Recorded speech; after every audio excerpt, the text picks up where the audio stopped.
వైష్ణవీదేవి ఆలయానికి వెళ్ళాలనుకున్నటువంటి హిందూ భక్తులు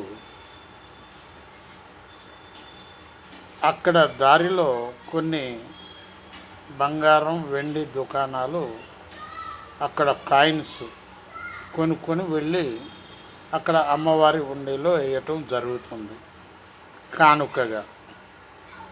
అలాంటి వెండి వస్తువులను కానుకలను కాయిన్స్ను వేసి పూజ చేసుకొని తిరిగి రావటం జరుగుతుంది. ఈ సంవత్సరంలో 500 కోట్ల ఆదాయం రావాలి అని అనుకున్నటువంటి అక్కడి పూజారులు, అక్కడ ఆ గుడి యొక్క ఆఫీసర్స్ తలకిందులైపోయింది ఈ యొక్క వాళ్ళు అనుకున్నటువంటి అమౌంట్.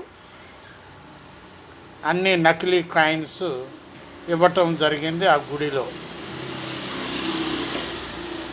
మరి ఎంత పాపం కట్టుకున్నట్టు అక్కడ వాళ్ళు. నార్త్ రాష్ట్రాలలో ఈ విధమైనటువంటి మోసాలు చాలా జరుగుతున్నాయి. ఆలోచించండి ప్లీజ్. బాలసాని వీరప్రసాద్, హైదరాబాద్.